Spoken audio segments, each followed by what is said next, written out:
इन 5 परिस्थितियों में चुप रहना सीखो। पहली स्थिति, तुम्हें लगे कोई तुम्हारी भावनाओं को तुम्हारे शब्दों से नहीं समझ सकता, उस समय तुम्हें चुप रहना चाहिए। अक्सर हम लोगों को अपनी दुख परेशानियां बताना शुरू कर देते हैं, जबकि हमारे आसपास रहने वाले ज्यादातर लोगों को इससे कोई मतलब नहीं कि हमारे जीवन में क्या गुजर रहा है। हर इंसान को केवल खुद से मतलब होता है।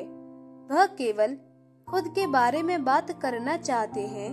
वह केवल खुद की तारीफ सुनना चाहते हैं। उन्हें हमारे जीवन की परेशानियों से कोई मतलब नहीं और ना ही वह सुनना चाहते हैं।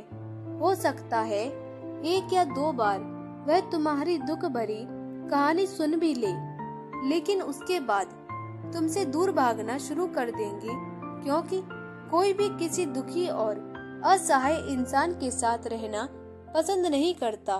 इसलिए कभी भी अपने कुछ करीबी मित्रों और परिवार वालों को छोड़कर किसी ऐसे इंसान को अपनी परेशानी न बताएं, जो तुम्हारी बातों को समझने के बजाय उनका मजाक बनाए या तुम्हारी मजबूरी का फायदा उठाए। दूसरी स्थिति, जब तुम्हें यह ना पता हो कि किसी विशेष मौके पर क्या बोलना है या किसी विशेष घटना के बारे में आधा अधूरा ही ज्ञान हो, तो ऐसे मौके पर तुम्हें चुप ही रहना चाहिए। ऐसा इंसान जो आधा अधूरा ज्ञान होने के बाद भी उस विषय में बात करता है, वह अक्सर ही मजाक का पात्र बनता है, और कोई भी ऐसे इंसान को कभी गंभीरता से नहीं लेता।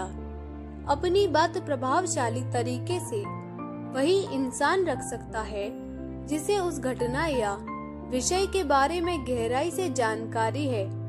इसलिए कभी भी आधी अधूरी और इधर उधर से मिलने वाली जानकारी के आधार पर लोगों से अपनी बात मनवाने की कोशिश ना करो।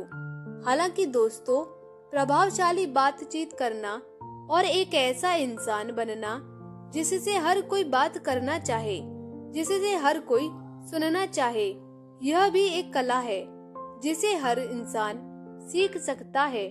आप भी सीख सकते हैं। तीसरी स्थिति, जब कोई इंसान तुम्हारे सामने किसी तीसरे इंसान की बुराई कर रहा हो, तब ऐसी परिस्थिति में तुम्हें चुप रहना चाहिए। तुम्हें कभी भी ऐसी नकारात्मक बातचीत का हिस्सा नहीं बनना चाहिए, क्योंकि आज जो इंसान तुम्हारे सामने किसी तीसरे इंसान की बुराई कर रहा हो, वही कल किसी और के सामने तुम्हारा भी बुराई करेगा। और इस बात की ज्यादा संभावना है कि आज तुमने अगर उसके हाँ में हाँ मिलाने के लिए तीसरे इंसान की जो बुराई की है, कल रिश्ते ठीक होने पर वो तीसरे इंसान से कहे कि तुमने उसके बारे में क्या क्या कहा था, तब आपकी क्या इज्जत रह जाएगी। विचार करो। इसलिए जब भी कभी कोई किसी तीसरे इंसान की बुराई करे या उसके गलत समय का मजाक उड़ाए, तो तुम्हें बस उसकी बातें सुन लेनी है। आपको अपनी कोई भी राय वहाँ नहीं रखनी है। चौथी स्थिति, जब कोई तुम्हारे ऊपर गुस्सा करे और तुम्हें अपमानित करने की कोशिश करे, तब ऐसी परिस्थिति में तुम चुप रहकर सामने वाले के गुस्से को कम कर सकते हो और स्थिति को बिगड़ने से बचा सकते हो, क्योंकि क्रोध एक ऐसी मानसिक स्थिति है जो बुद्धि को हर लेती है।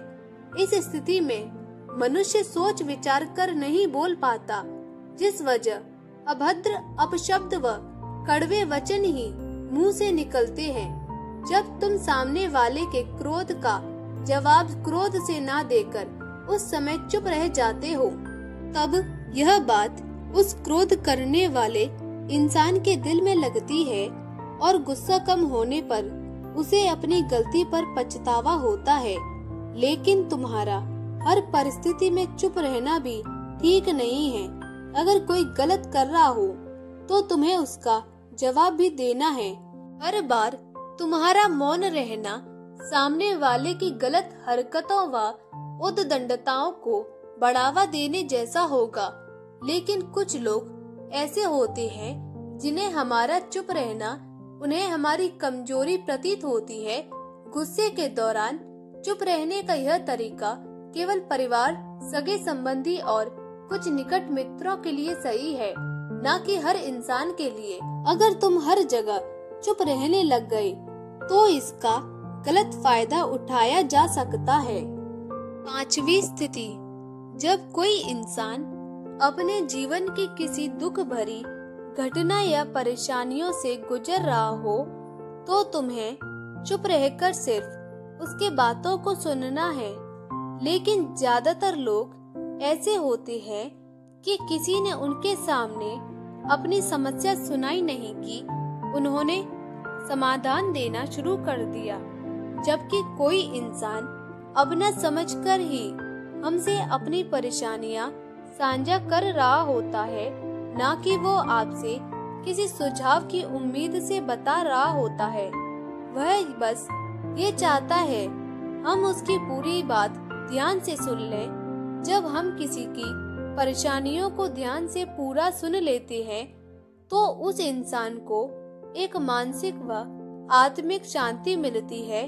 उसे ऐसा लगता है कि चलो किसी ने तो मेरी बात को समझा। परेशानी के समय में किसी इंसान को सांत्वना देने का सबसे अच्छा तरीका है कि हम बस उस इंसान की पूरी बात को ध्यान से सुन लें।